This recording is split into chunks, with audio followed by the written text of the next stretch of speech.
Hello everyone. ওই দিন হচ্ছে আমরা আমার নানুর বাড়ি গেছিলাম। সো নানুর বাড়ি গিয়ে কী করলাম চলো তোমাদের সাথে শেয়ার করি।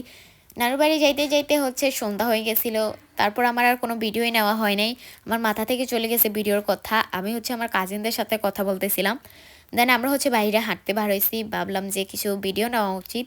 সেজন্য আমি হচ্ছে কিছু ভিডিও নিছি। অ্যান্ড বাহিরে গ্রামের বাড়ি তো বুঝোই এত ঠান্ডা, সেজন্য আমরা হচ্ছে বাইরে আগুন ধরাইছি। আর আমরা যাওয়ার জন্য আমার নানু হচ্ছে বিরিয়ানি রান্না করতেছিল। অ্যান্ড বাহিরে আমরা হচ্ছে আমার ভাই, আমার বোন, আমি অ্যান্ড আমার কাজিনরা সহ আমরা হচ্ছে আগুন ধরাইছি। আর আমরা এখানে অনেক দুষ্টামি করতেছিলাম। অ্যান্ড আমার মামতো বোন হচ্ছে অনেক সুন্দর করে আগুন ধরাইতে পারে, সেজন্য ও আমাদেরকে আগুন ধরাই দিছে। অ্যান্ড আমি কিছুক্ষণ পর পর আমার নানুকে যাই বিরক্ত করতেছিলাম যে কতটুকু বিরিয়ানি রান্না হয়েছে, মানে কিভাবে রান্না করতেছিল, এটা সেটা আমি হচ্ছে অনেক কিছু জিজ্ঞেস করতেছিলাম।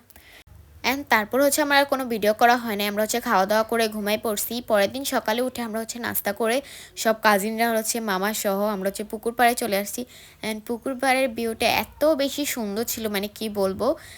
তো আমরা হচ্ছে আমার মামাকে বলছি আমাদেরকে কিছু পিক তুলে দিতে। তারপর হচ্ছে পিক তুলে দেওয়ার পর আমার মামা হচ্ছে আমাদের সাথে কিছুক্ষণ র্যাকেট খেলতেছিল। আর তারপর হচ্ছে আমি আমার মামাকে বললাম যে, মানে সবাই মিলে আমার মামাকে বললাম যে কোনো মাখা খাওয়া যাক।